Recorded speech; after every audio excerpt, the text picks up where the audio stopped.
اعوذ باللہ من الشیطان الرجیم بسم اللہ الرحمن الرحیم۔ انشاءاللہ آج ہم استغفار اور توبہ کرنے کا طریقہ سیکھیں گے۔ اس کا آغاز میں نبی کریم صلی اللہ علیہ وسلم کے فرمان سے کرتا ہوں، التائب من الذنب کمن لا ذنب لہ۔ گناہوں سے توبہ کرنے والا شخص ایسے ہی ہے جیسے اس نے گناہ کیے ہی نہ ہو۔ مومن کی یہ شان ہے کہ جب بھی اس سے کوئی گناہ ہو جاتا ہے، جب بھی اس سے کوئی کوتاہی ہو جاتی ہے تو وہ فوراً توبہ و استغفار کرتا ہے، اس میں سستی اور تاخیر نہیں کرتا، اور وہ یہ سوچ کے بھی پیچھے نہیں ہٹتا کہ میں شاید اس پر بہت دیر قائم نہ رہ سکوں۔ اس سے جتنے بھی گناہ ہو جائیں، اس کو چاہیے کہ وہ اللہ کی رحمت سے پر امید رہے کہ میں جب اللہ کے دربار میں معافی مانگوں گا تو اللہ مجھے ضرور معاف فرمائیں گے۔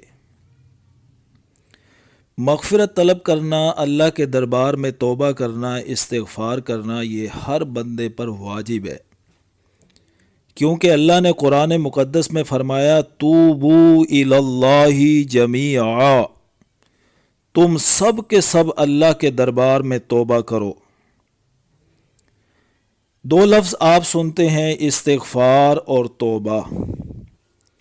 استغفار کیا ہے اور توبہ کیا ہے؟ استغفار کا تعلق زبان سے ہے کہ انسان زبان سے کہے اللہ مجھے معاف فرما دے، اللہ میں اپنے گناہوں پر نادم ہوں، اللہ میں آئندہ یہ گناہ نہیں کروں گا۔ زبان سے اللہ کے سامنے مغفرت طلب کرے، اس کو کہتے ہیں استغفار۔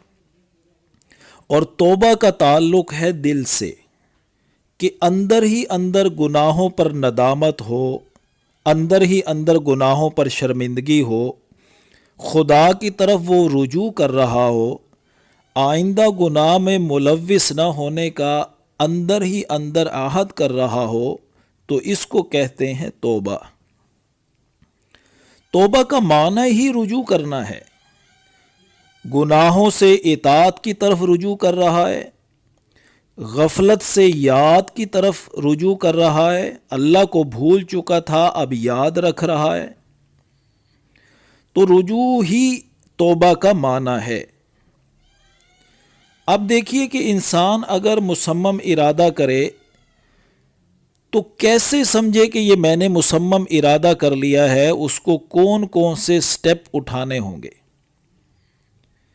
سب سے پہلے یہ غور کرے کہ بالغ ہونے سے لے کر توبہ کرنے کے وقت تک پورے عرصے کا جائزہ لے لے، کون کون سے میں نے فرائض ترک کیے، مجھے اللہ نے فلاں کام کرنے کا حکم دیا تھا میں نے نہیں کیا، تو ان کی قضا کرے، اللہ سے معافی مانگے اور ان کی قضا کرے۔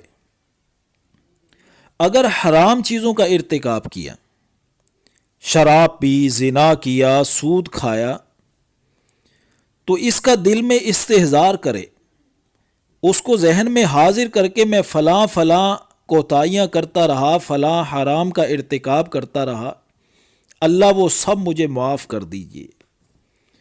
غرباء اور مساکین پر استطاعت کے مطابق خرچ کرتا رہے، کیونکہ یہ خرچ کرنا اللہ کے غصے کو ٹھنڈا کرتا ہے۔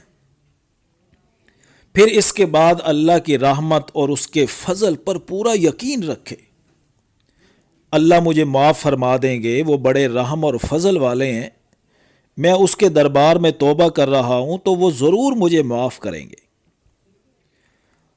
اور جن بندوں کی اگر اس نے کوئی حق تلفی کی ہے، کسی سے قرض لے رکھا ہے، کسی کو اس نے بلا وجہ مارا ہے، تکلیف پہنچائی ہے، تو پھر اس کو ادا کرے یا پھر اس سے معاف کروائے۔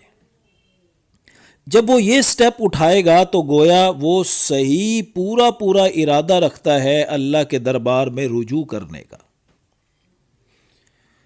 اب طریقہ یہ اختیار کرے توبہ کرنے کا، یہ ساری چیزیں دل میں استحضار کرتے ہوئے بہترین طریقہ یہ ہے کہ نہا لے، کپڑے اچھے پہن لے، حضور قلب کے ساتھ 2 رکعت نماز ادا کرے، پھر سجدے میں گر کر بہت زیادہ تضرع و زاری کے ساتھ اپنے نفس کو ملامت کرے، یہ میں کیا کرتا رہا، مجھے یوں نہیں کرنا چاہیے تھا، میرا جو خالق ہے، میرا جو مالک ہے، میرا جو رب ہے، اس نے مجھے ان چیزوں سے منع کیا تھا، لیکن میں اپنے نفسانی خواہشات کی تکمیل میں سب کچھ کرتا رہا۔